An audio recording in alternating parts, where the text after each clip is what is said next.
पति ब्रह्मचारी। आज गुलाब हवेली में हो रहा होगा महासंग्राम।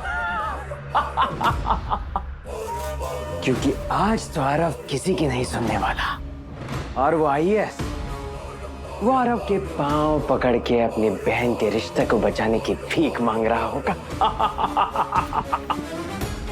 अगली बार कोई ऐसा चक्कर चलाऊंगा कि आरव उस सूरज के बच्चे का कॉलर पकड़ के उसे खींचता हुआ यहां ले आए। फिर आएगा मजा सूरज का रोता हुआ चेहरा देख के।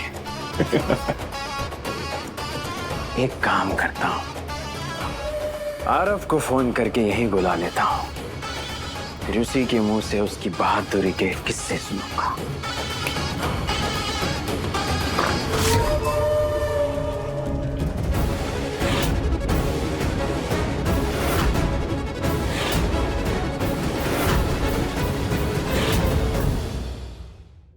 समझता क्या है खुद को? आईएएस बन गया तो क्या?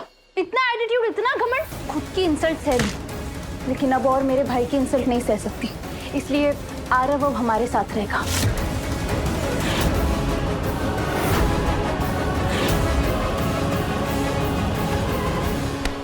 थैंक यू आकाश, तुमने मेरी आंखें खोल दी। उस घर के लोग प्यार के नाम पे सिर्फ रोक टोक करते थे। अगर तुम मुझे नहीं समझाते तो मैं खुद के लिए स्टैंड नहीं ले पाता। Thank you. हाँ हाँ साले साहब, मैंने तो बस वही कहा जो एक अच्छा दोस्त ये सब देख के कहता, पर मैंने तुम्हें घर छोड़ने के लिए नहीं कहा था। मैंने ही कहा आरव से कि छोड़ो वो घर और हमारे साथ रहने लगो। तुम्हें कोई दिक्कत तो नहीं है ना आरव हमारे साथ रहे तो? गधा निकला आरव।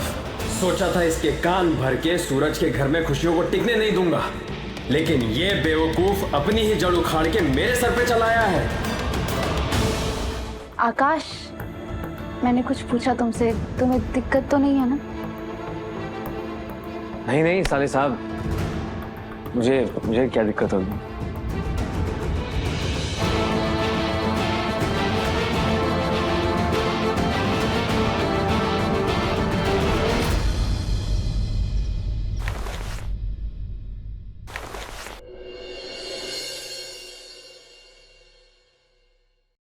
बाबू, क्या कर रहा है मेरा बाबू? बाबू, अब ये बैग ना मेरी जान बन गया है। अपनी जान की सलामती के लिए मैं इसे छुपा रही हूँ तकिए में, ताकि देवर जी की नजर ना पड़े इस पे। हाँ? ये क्या कह रही है बाबू? मेरी तो कुछ समझ नहीं आ रही है।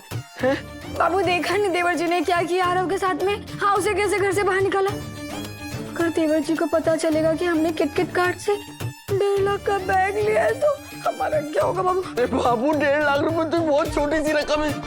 तू ये सोच कि अगर उनके सामने हमारा ये राज आ गया कि हमने बच्ची की अदला बदली करी तो हमारा क्या होएगा?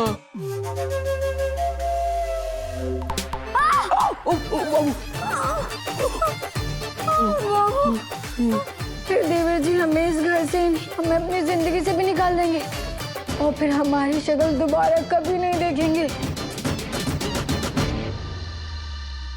कुंज बिहारी,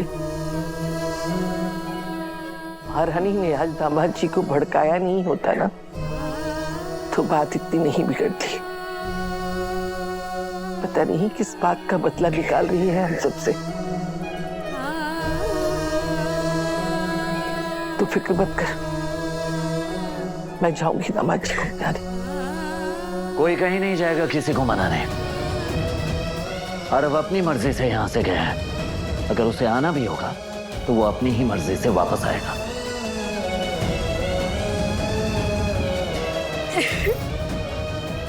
मैं जानता हूँ काव्या तो इस वक्त बहुत दुखी है, पर इन थोड़े से आंसू के बदले तुझे जिंदगी भर की खुशियां मिले, इसलिए ये सख्ती जरूरी है।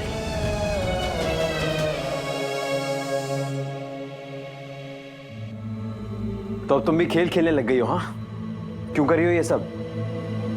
खिलाड़ी तो तुम हो इस खेल की, तो मैंने सोचा कि मैं भी हेल्प कर देती हूँ।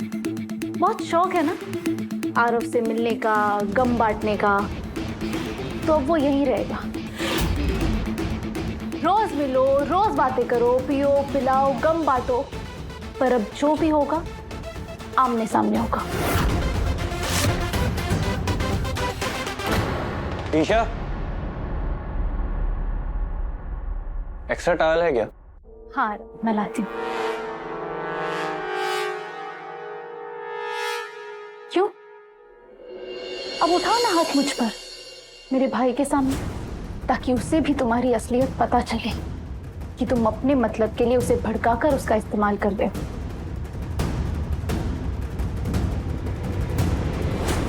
सहारा बने हो ना, तो जिम्मेदारी तो निभानी पड़ेगी। आरव का कंधा बने हो ना, उसे कुछ चीजों की जरूरत है।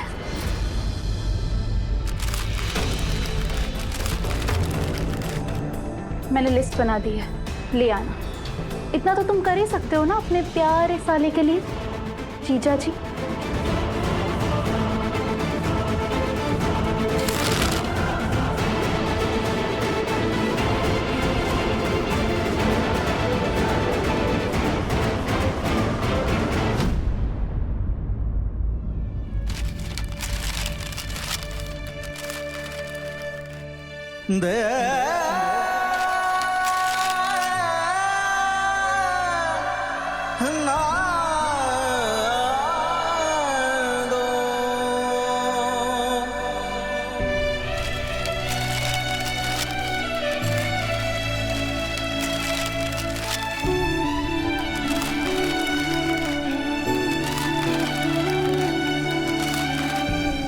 सूरज, बेटा मेरे बच्चों की जिंदगी से खुशियां रूठ रही हैं, रिश्ते बिखर रहे हैं, और ये बाप कुछ नहीं कर पा रहा। पापा, पापा आइए, आइए बैठे।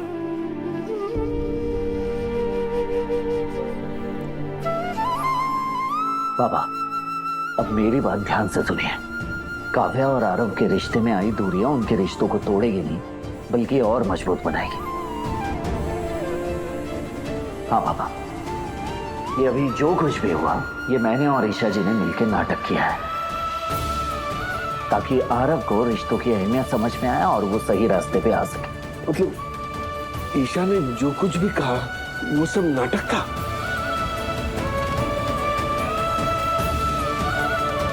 ये बताकर तूने मेरे मन का बोझ हल्का कर दिया बेटा। हाँ पापा, पर आप इस बारे में किसी को कुछ मत बताना, काव्या और ताई माँ को भी नहीं। नहीं बताऊंगा, बिल्कुल नहीं बताऊंगा कि तू और ईशा साथ साथ है।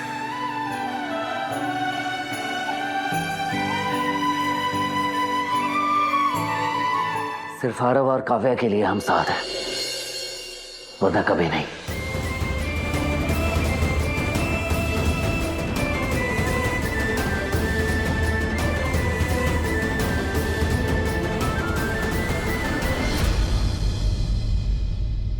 सूरज, अगर आरव और काव्या के लिए हमें सबके सामने लड़ना पड़े ना, तो भी हम लड़ेंगे।